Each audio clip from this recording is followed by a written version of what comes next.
এই পৃথিবীতে এমন কোনো মানুষ নেই যার জীবনে কোনো সমস্যা নেই। আমরা প্রত্যেকেই আমাদের নিজস্ব লড়াইয়ে প্রতিনিয়ত ব্যস্ত।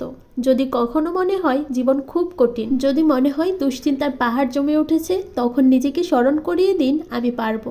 আমার ভেতরের শক্তি অদম্য। সফলতা কেবল তাদেরই ধরা দেয় যারা সাহস নিয়ে সব কিছু মোকাবেলা করতে প্রস্তুত। আজ লড়াই করুন, কাল জয়ের গল্প লিখুন। বাঁচুন বিশ্বাস নিয়ে, এগিয়ে চলুন সাহস নিয়ে। আসসালামু আলাইকুম ভিউয়ার্স, কেমন আছেন সবাই? আলহামদুলিল্লাহ, আমরাও ভালো আছি। প্রতিদিনের মতো সারাদিনের একটি ব্লগ শেয়ার করব, আশা করছি পুরো ভিডিওটির সাথেই থাকবেন। এই ভিডিওটি ছিল গতকালকের করা। আলসেমের জন্য গতকালকে আর আপলোড করা হয়নি, এডিটও করিনি, তাই আজকে ভাবলাম গতকালকের ভিডিওটি আপলোড করে দেই। অন্যান্য দিন তাড়াতাড়ি ঘুম থেকে ওঠা হলেও গতকালকে ঘুম থেকে উঠেছিলাম সুপার লেট করে। ইদানিং শীতের পরিমাণটাও বেশি, সকাল সকাল অনেক কুয়াশা পড়ে। সকালবেলা আজকে হাঁটতে যাইনি, তাই আর কি ঘুম থেকেও দেরি করে উঠেছি। কি রান্না করব ভেবেই পাচ্ছি না। দুপুরে রান্না করতে করতেও অনেকটা দেরি হয়েছে, খেতে খেতে 3টা বেজে গিয়েছিল। ফ্রোজেন রুটি শেষ হয়ে যাওয়ায় আর বানানো হয়নি, তাই চটপট করে নুডলস রান্না করে নিয়েছি। সব সময় আমার বাসায় ফ্রোজেন রুটি থাকে, আজকে শেষ হয়ে গিয়েছে। বানাতেও অনেকটা সময় লাগবে, আর দুপুরের রান্না করতে করতে তো অনেকটাই দেরি হয়ে গিয়েছিল। সবকিছু কিন্তু গরম পানি দিয়ে আমি ভিজিয়ে রেখেছিলাম, তাড়াতাড়ি করে বরফটা ছুটে গিয়েছিল, তাই আর কি মাংসগুলো রান্না বসিয়ে দিয়েছি। গরম পানি দিয়ে মুরগির মাংসগুলো ছাড়িয়েছি বিদায় কেমন সাদা সাদা হয়ে আছে, তাই ভাবলাম তেলের মধ্যে হালকা একটু ভাজি।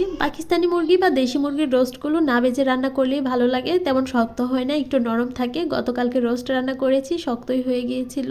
যাই হোক, এদিকে রোস্ট বসিয়ে দিয়ে আজকের রান্নাগুলো খুব তাড়াতাড়ি করা হচ্ছে। আর সময়ের কাজ যদি সময়ে না করা হয়, অসময়ে দৌড়ালেও কোনো লাভ হয় না। আজকে আমার অবস্থাও হয়েছে ঠিক এমনই। সকাল সকাল যদি ঘুম থেকে না ওঠা হয়, সব কাজ করতেই দেরি হয়। ফ্রিজ থেকে চিংড়ি মাছ বের করে রেখেছিলাম ঠিকই, তবে পানি দিয়ে ভিজাতে একদমই ভুলে গিয়েছিলাম। কি আর করার, এখন এই ঠান্ডা চিংড়ি মাছগুলো আমি খুব সুন্দর করে খোসা ছাড়িয়ে নিচ্ছিলাম। শীতের পরিমাণটাও কিন্তু বেশি, তবে আমার পরিবারের এক এক সদস্য 2 দিন যাবৎ গোসল করে না, তাই তাদের জন্য আবার গরম পানিও করতে হবে। আমি চিংড়ি মাছগুলো ভেজে নিচ্ছি, আর সাথে চিংড়ি মাছের পাগুলো নিয়ে নিয়েছি।